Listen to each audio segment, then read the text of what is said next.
수업 시작할게요. 녹화를 시작합니다. 자, 교과서 166페이지입니다. 민족 분열 통치가 실시되고 경제 수탈이 확대되다예요.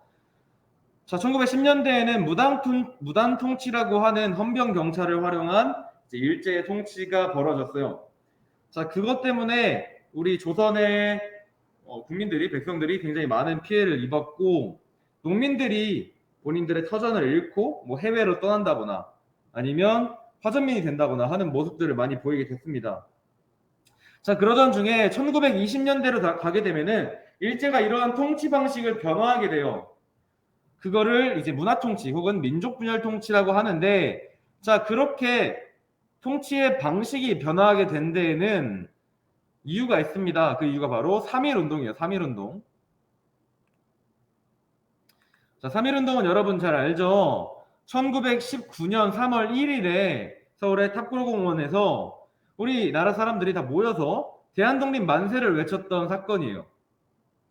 자, 이 3.1운동을 계기로 헌병경찰을 동원한 강압적인 무단통치 한계를 깨닫게 됩니다. 일제가.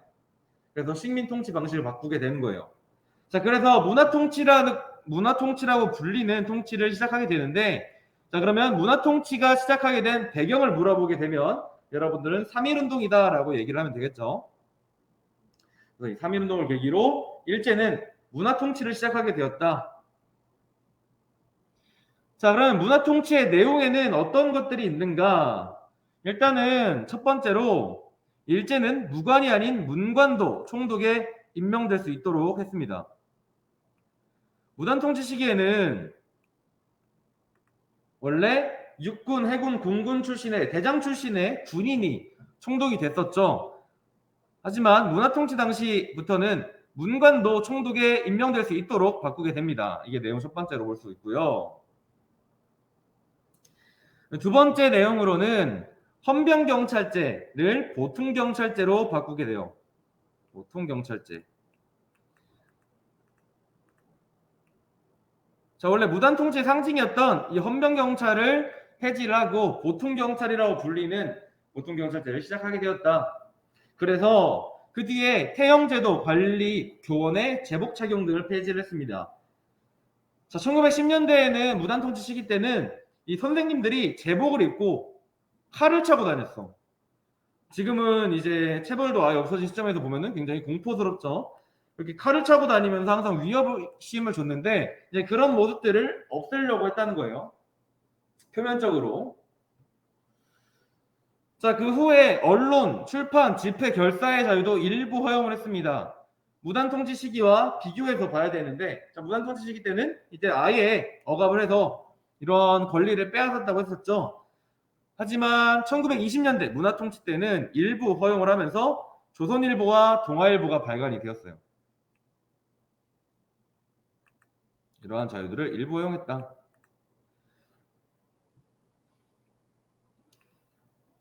자, 그래서 이렇게 얼추 보면은 정말로 일본이 이 조선 사람들에게 좀 유하게 정책을 펼치는 것처럼 느껴질 수가 있습니다. 그래서 문화통치라는 이름이 붙었던 거고요. 자, 그런데 그 실체는 그렇지 못했다. 그래서 이 문화통치는 우리 민족의 불만을 달래려는 기만적인 술책에 불과했다라는 표현이 나옵니다.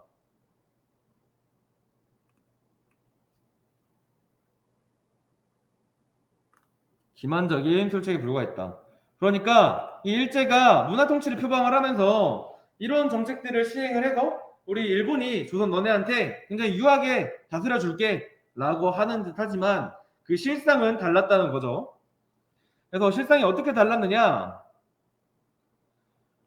자, 우리 첫 번째 1번 동그라미 1번에 무관이 아닌 문관도 총독에 임명될 수 있도록 했다라고 했지만 실질적으로 문관 총독은 단 한 명도 임명되지 않았습니다.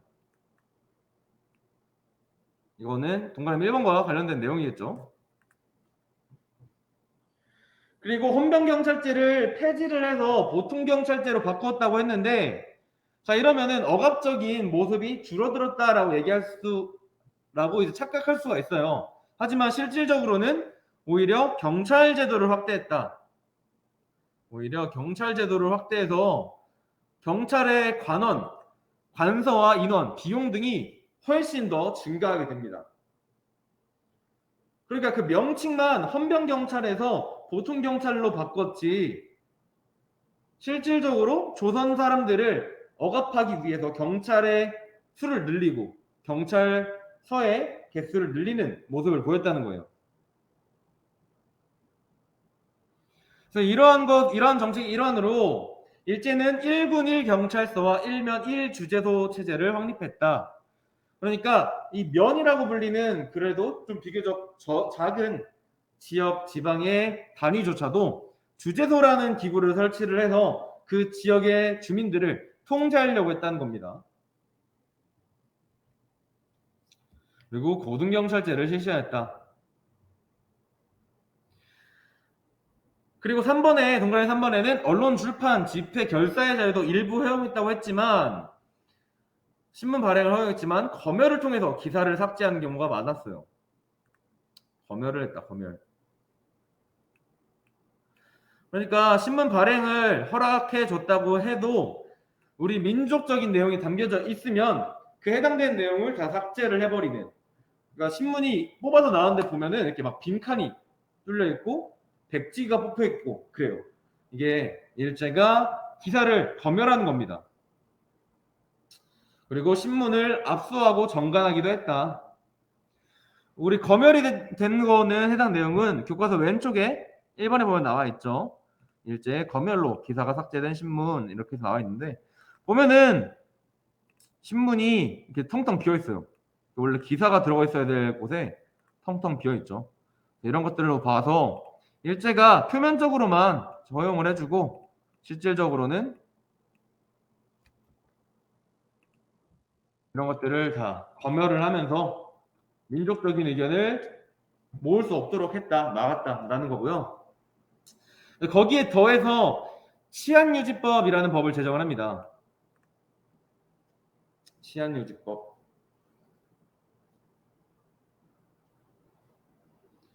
자, 이 치안유지법의 내용이 뭐냐면 우리 교과서 왼쪽에서 같이 살펴볼게요. 자, 치안유지법 1925년에 제정됐는데 일제의 국가체제나 사유재산제도를 부정하는 자를 단속하기 위해서 제정된 법률입니다. 그래서 이 치안유지법은 사실 사회주의자를 잡아들이기 위해서 제정된 법률이에요. 당시에 전 세계적으로 사회주의가 좀 퍼지고 있었어요. 사회주의는 이제 러시아로부터 시작이 돼서 소련으로부터 시작이 돼서 주변 지역에 주변 나라에 영향을 많이 주었는데 자 이러한 사회주의자는 사실 사유재산 제도를 부정하고 기존의 질서를 부정했기 때문에 일제도 굉장히 골치 아파했어요. 그래서 이 사회주의자를 잡아들인다라는 명목하에 치안유지법이라는 법을 만들었는데 자 이때 일제는 사회주의 운동뿐만이 아니라 농민, 노동자 이런 사람들도 다 잡아들이고요. 항일 민족 운동을 하는 우리 조선의 독립투사들까지도 다 잡아들이기에 이릅니다.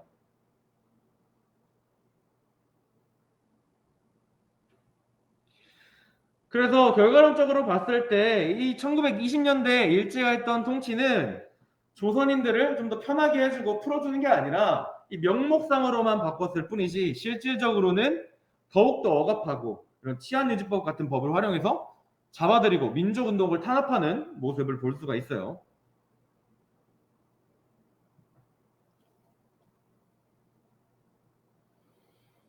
자, 그래서 아래에 문화통치의 방침이라고 해서 나와 있는데 당시에 총독이었던 조선 총독부의 총독이었던 사이코 마코토라는 사람이 이렇게 생겼어요. 자, 이렇게 생겼는데 이 사람이 한 말이 조선 통치의 방침인 일시동인의 대의를 존중하고 라고 나와 있어요. 이 일시동인이란 말은 우리가 똑같이 너희를 대해주겠다라는 뜻입니다. 이 조선 사람들 원래 1910년대에는 제1차 조선교육령 하면서 교육에 대해서 차별도 하고 실질적으로도 엄청나게 억압을 하면서 대우를 차별했는데 이 사람이 일시동인이라고 말하면서 우리 너네 똑같이 대해줄게 너네를 존중해줄게 라고 말로만 하는 거예요. 말로만.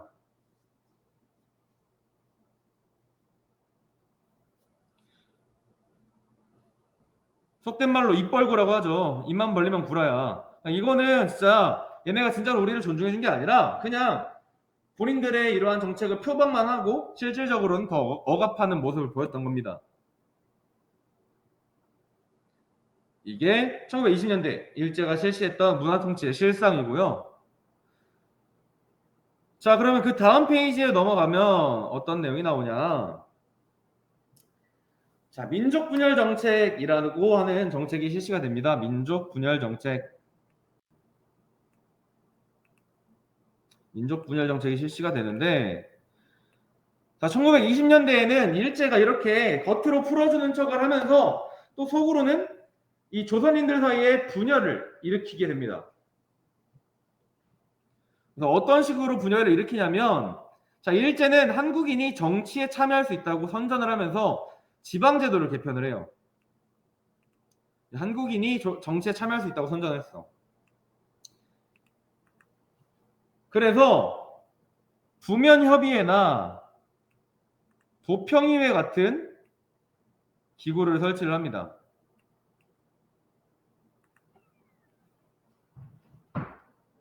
자, 이런 기구들을 설치를 해서, 자, 너네 이 기구에서 모여서 너네가 약간 자치권을 좀 줄게. 너네가 지방에서 우리한테 막 억압받는 게 아니라 너네가 실질적으로 다스릴 수 있게 해줄게 라는 식으로 굉장히 달콤한 말을 던져요. 하지만 실질적인 모습은 그렇지 않았고요. 이러한 부면협의회 그리고 도평의회 같은 기구들은 오늘날의 지방의회와 달리 의결권이 없었어요. 의결권이 없는 자문기구일 뿐이었다.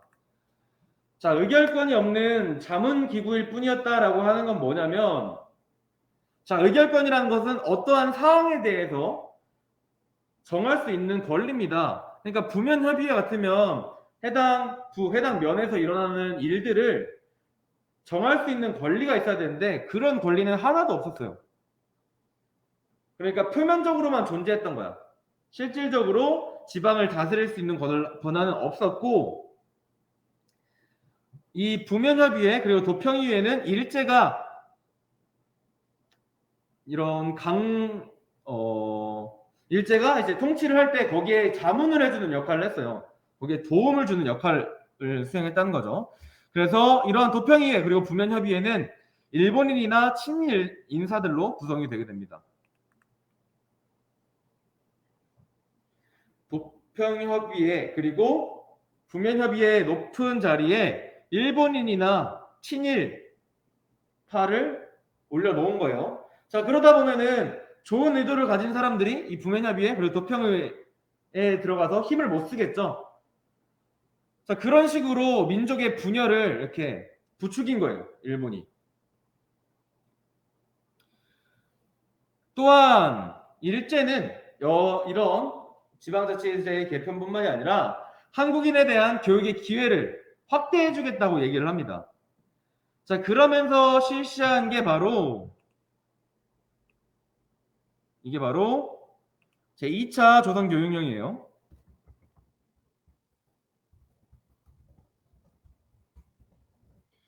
1910년대에는 제1차 조선교육령이 있었죠. 근데 1920년대에는 이 일제가 그러면 너네한테 교육 기회를 확대해 줄게 라고 표방을 하면서 제2차 조선교육령을 실시를 합니다. 그리고 뭐 보통 학교의 교육 연한을 늘리고 원래는 4년이었는데 6년으로 그 연한을 늘려주고요. 학교 수도 일부 증설하는 모습을 보이지만 사실상 학비가 엄청나게 비싸고 한국인의 취업률이 떨어지고 그리고 배우는 내용이 그 학교 안에서 배우는 내용들이 그 친일파가 배울 만한 내용들, 그러니까 일본에 굉장히 유리한 내용들이 많았고 왜곡된 내용들이 많았습니다.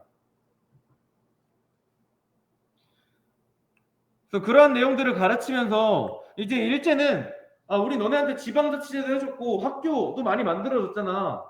너네도 교육을 많이 받을 수 있게 했잖아. 우리 굉장히 너네한테 우호적으로 그리고 너네한테 좋게 해주고 있어 라는 인식을 심어준 거예요, 사람들한테.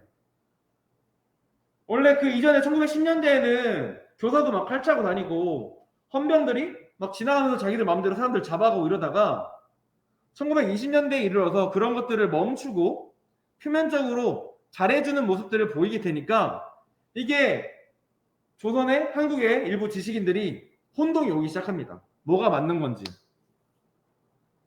그것뿐만 아니라 경제적으로도 계속 침탈을 하고 있었기 때문에 자신의 이득을 위해서 친일을 하는 사람들이 점점 늘어나기 시작해요. 그래서 이러한 일제의 통치를 이제 민족 분열 통치라고 하는 거예요. 이러한 문화 통치는 제한된 자유를 허용하면서 일제의 협력자를 양성한 반면에 항일 민족 운동을 탄압하는 민족 분열 정책이었다. 그래서 이런 문화 통치에 동조한 일부 지식인들이 민족 개조론이라든가 자치론이라든가 참정권론 등을 주장을 해요.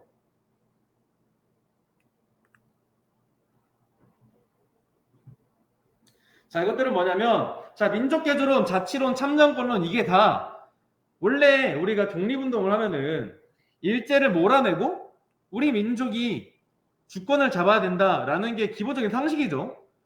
그런데 이러한 독립운동을 하는 사람들 중에서 일부가 우리 민족은 그럴 만한 힘이 없어.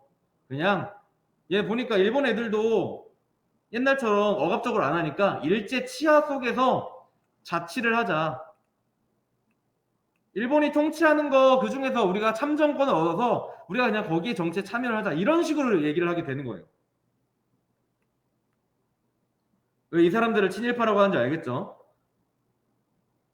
그래서 이런 식으로 민족의 독립을 꾀하고 일본을 몰아내고 이런 것을 꿈꾸는 게 아니라 일본이 이러한 민족 분열 통치 그리고 문화 통치를 하면서 그 안에 맛을 본 거야. 이게 한번 맛보니까 좋은 거야.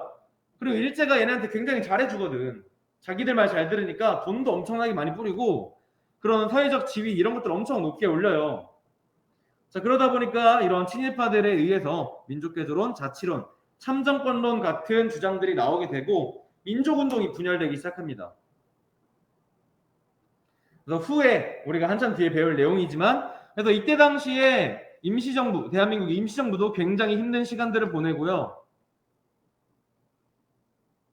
이렇게 타협적인 민족주의를 보이게 되는 사람들을 친일파들을 몰아내기 위해서도 노력을 많이 합니다.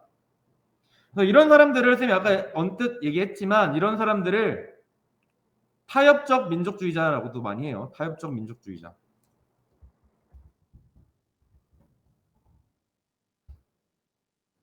타협적 민족주의라고도 표현을 합니다. 이 사람들과 어울리지 않고 일본을 무조건 몰아내야 된다라고 했던 사람들이 비타협적 민족주의인데 이거 관련된 내용은 우리가 나중에 살펴볼 거고요. 이번 페이지에서는 이 정도만 여러분들이 보고 넘어갑시다. 자, 그래서 167쪽 아래 보면은 자료들이 나와 있죠. 한번 봅시다. 자, 친일파 양성책이라고 해서 나와 있어. 친일파 양성책에서 나와 있는데 아까 말했던 사이토 총독, 사이토 마코토라는 총독이 한 말이에요. 그래서 보면은 핵심적인 친일 인물을 골라서 얘네로 해서 얘네를 중심으로 각종 친일 단체를 조직하게 하고 그리고 각종 종교 단체도 중앙 집권 아래. 그러니까 당시에 뭐 불교, 도교, 유교 이런 종교 단체들에도 친일적인 종교 단체가 생겨요. 그래서 거기 최고 지도자의 친일파를 앉혀라. 그래서 친일적인 민간 유지들에게 편의와 원조를 주래. 친일 지식인들을 긴 안목을 키우래. 자, 이런 게 당시에 대부분 내용이었어요. 자, 그러니까 보니까 얼마나 얘네가 치밀하게 정책을 수행했는지 알겠죠?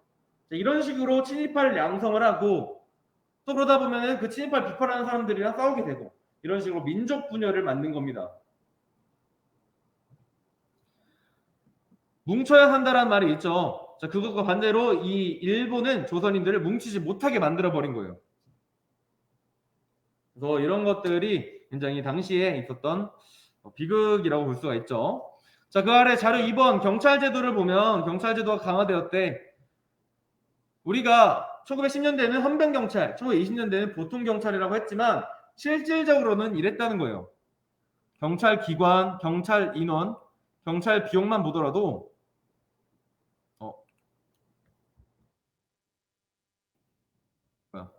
경찰 인원만 보더라도 굉장히 크게 늘어났다는 것을 알 수가 있죠.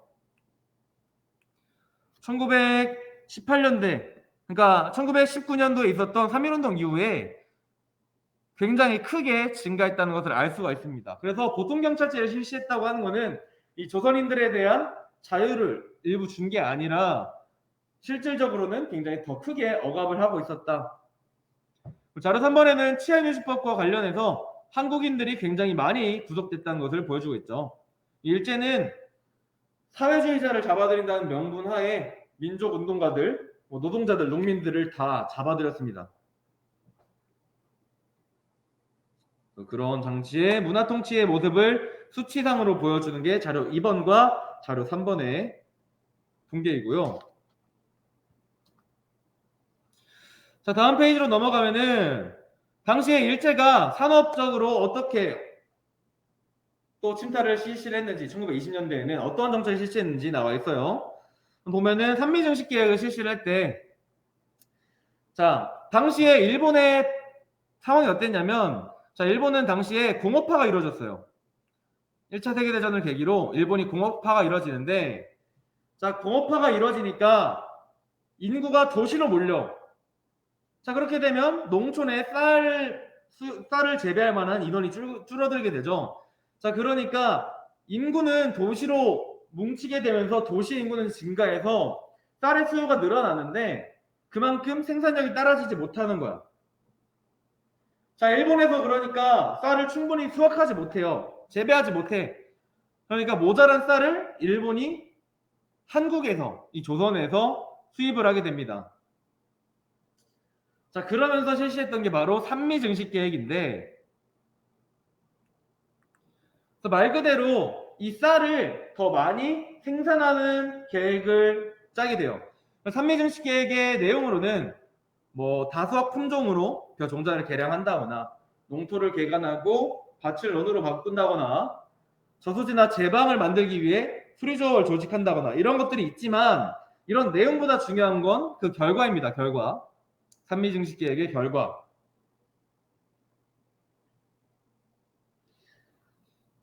자, 산미증식 계획의 결과로 이 계획의 목적이 뭐라 그랬어요? 쌀을 더 많이 생산을 해서 그만큼의 쌀을 일제로 가져가는 게 목표라고 했어요. 그래서 실제로 얘네는 쌀을 더 많이 가져가. 쌀을 더 많이 일본으로 가져갑니다. 하지만 실질적으로 쌀 생산량은 늘어나지 않았어요. 우리 왼쪽에 표로 나와 있죠. 쌀 생산량과 쌀의 일본 이출량에서 나와 있어요. 보면은 쌀 생산량은 다 비슷해. 그런데 일본으로 나가는 쌀의 양이 점점점 늘어갑니다. 자, 그러다 보니까 조선에서 먹을 쌀이 필요해져요. 조선에서 먹을 쌀이 부족해져. 그러다 보니까 쌀의 가격이 올라가고 그뿐만이 아니라 당시에 이 농업을 활성화시킨다면서 만들었던 저수지라던가 뭐 보와 같은 것들이 공짜로 지어지 않고 돈을 줘도 짓는 거잖아. 근데 그러한 돈을 다 소작농들에게 전가를 시켜버립니다. 그래서 이런 비용들이 농민들에게 받게 되니까 농민들이 몰락을 하게 되고요. 그래서 이렇게 몰락한 농민들이 화전민, 도시 빈민이 되거나 만주, 연해주, 일본 등지로 이주를 하게 됩니다. 산미정식 계획은 계획한 대로 쌀을 증식하지 못했지만 계획한 대로 쌀만 가져가 버리는 이제 일제의 수탈이라고 볼 수 있겠죠.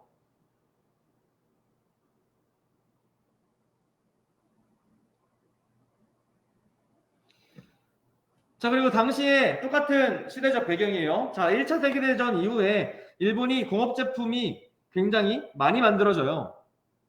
그리고 수출도 많이 하게 되면서 경제적 호황을 누리게 되는데, 자, 이 돈이라는 게 쓰지 않고 모아놓으면 썩기 마련이란 말이야.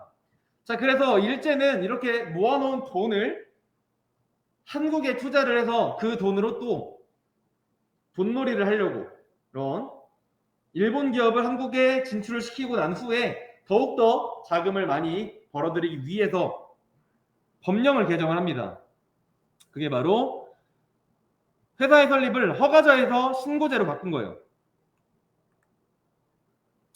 우리가 1910년대에는 조선 총독의 허락 없이 회사를 설립할 수 없는 회사령이라는 것을 배웠죠. 근데 1920년대로 가면서 자신들의 기업을 조선으로 더 많이, 더 빨리 넘어오게 하기 위해서 이런 회사령을 폐지를 합니다.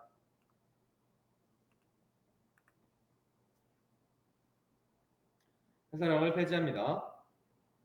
그래서 이런 회사령을 폐지하면서 미쓰이, 미쓰비시 같은 일본의 대기업들이 한국에 본격적으로 진출하게 되고요. 거기에 더 나아가서 한국과 일본 사이에 관세를 폐지를 해요. 관세를 폐지한다. 자, 관세를 폐지하니까 일본에 있던 자금이 한국에 더욱더 잘 쉽게 넘어올 수 있겠죠. 그리고 1928년에는 신은행령이라는 것을 발표를 하면서 이제 한국에 있던 금융도 장악을 해버립니다. 이 신은행령의 내용이 뭐냐면 일정한 자금을 가지고 있지 못한 은행은 문을 닫게 만든 거예요. 그러니까 예를 들면 200만 원 이상의 자금을 갖고 있지 않으면 이 은행을 유지하지 못하게 해버리고 그 자금 아래의 은행들을 일본에서 다 병합을 해버립니다. 자, 그런 식으로 이 조선의 금융을 일제가 장악해 나가는 모습을 보이게 되는데 그게 바로 신은행령과 관련된 내용이에요.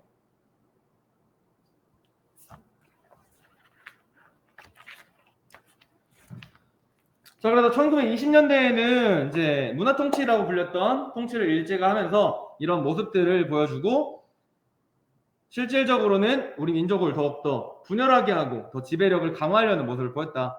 그리고 삼미증식계획을 통해서 본인들의 필요했던 쌀을 수탈해가고 산업정책을 변화시키면서 한국의 금융 그리고 산업까지도 완전히 다 장악을 해나가는 모습을 볼 수가 있습니다. 그래서 이런 모습들을 우리가 살펴봤고요. 해당 내용을 학습지에서 우리 정리하면서 이번 시간 마무리 짓도록 할게요.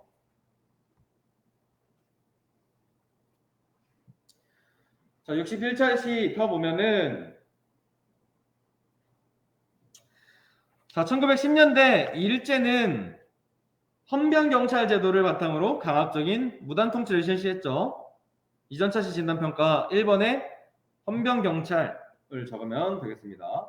헌병경찰.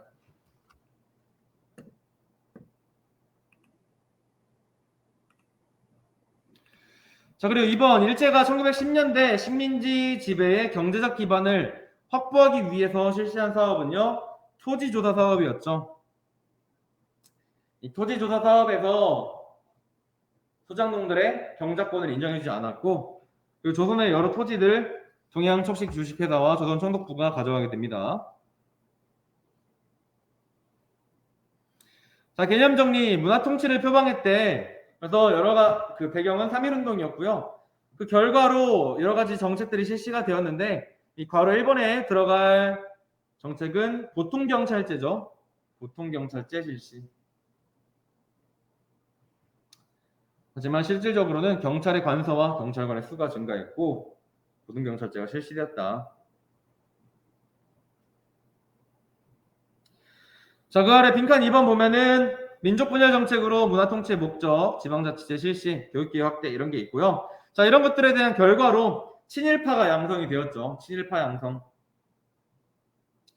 또 우리 교과서에 있는 자료로 친일파를 양성하라고 했던 사이토 마코토의 그런 문서도 같이 살펴봤었습니다.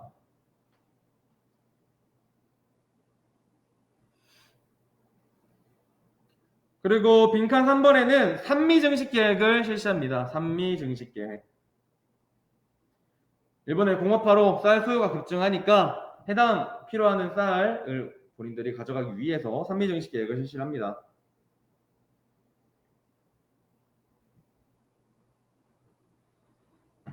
자, 빈칸 4번 일제의 산업정책 변화에서는 해사령을 폐지하고요. 관세도 철폐하고 신은행령이라고 하는 법을 실시를 하죠. 이 신은행령을 통해서 일제가 한국의 금융을 장악을 하게 됩니다.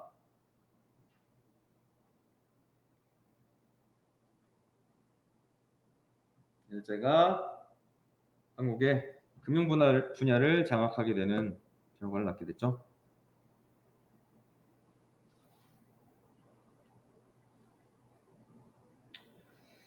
자, 다음 자료학습 1번으로는 문화통치 실상을 정리해보세요. 자, 언론 집회, 출판, 결사의 자유를 일부 인정했으나 검열을 실시를 해서 해당되는 기사들을 다 지웠습니다. 실질적으로 자유를 준 것으로 보기가 어렵죠. 검열을 실시했다. 자료학습 1번 빈칸에는 검열을 적어놓으면 되겠습니다.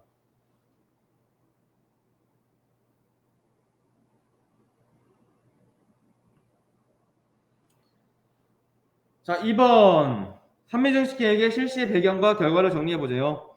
자, 일제는 1차 세계대전 중에 공업화 그리고 도시화가 진행이 됐어요. 여기는 제1차 세계대전을 적어놓으면 되겠습니다. 바로 이번에는 1차 세계대전